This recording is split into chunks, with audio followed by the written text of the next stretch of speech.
পৃথিৱীত থকা মানুহবোৰে টকা গণনা কৰি থাকে, আজি কিমান পালো আৰু কাইলৈ কিমান পাম। কিন্তু ওপৰত বহি থকা জনে হাঁহে আৰু মানুহৰ আয়ু হিচাপ কৰি থাকে, কালি কিমান আছিল আৰু আজি কিমান কমিল। পৃথিৱীত কোনো ইমান ধনী নহয় যে যিয়ে নিজৰ পাৰ হৈ যোৱা সময়খিনি কিনিব পাৰে, আৰু কোনো ইমান দুখীয়া নহয় যে আহি থকা সময় বদলাব নোৱাৰে। দুদিনৰ জীৱন হাঁহি ধেমালিৰ মাজেৰে পাৰ কৰা সুখ দুখ বগাই লৈ মানৱতাৰ পৰিচয় দিয়ে। জীৱনত টকাটো উপাৰ্জন কৰিবই লাগিব। বন্ধুসকল, টকাৰ লগতে আশীৰ্বাদো উপাৰ্জন কৰক। কিয় জানে, আশীৰ্বাদৰ শক্তিয়ে মানুহক মৰাৰ পিছতো জীয়াই ৰাখে।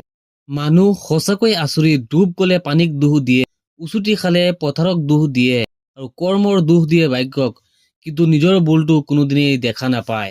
অপমান বস্তুটো পলিথিনৰ দৰে মাটিৰ তলত পুতি থলেও কিন্তু পচি নাযায়। মানুহ হবলৈ হলে মনুষ্যত্ব থকাৰ দৰকাৰ, চালাকটো শিয়ালো হয়। চোৰ যদি মূৰ্খ হয় তেন্তে কিছু মানুহৰহে চুৰ কৰে, আৰু যদি চোৰ শিক্ষিত হয় তেনেহলে পুৰা জাতিৰ সম্পদেই চুৰি কৰে।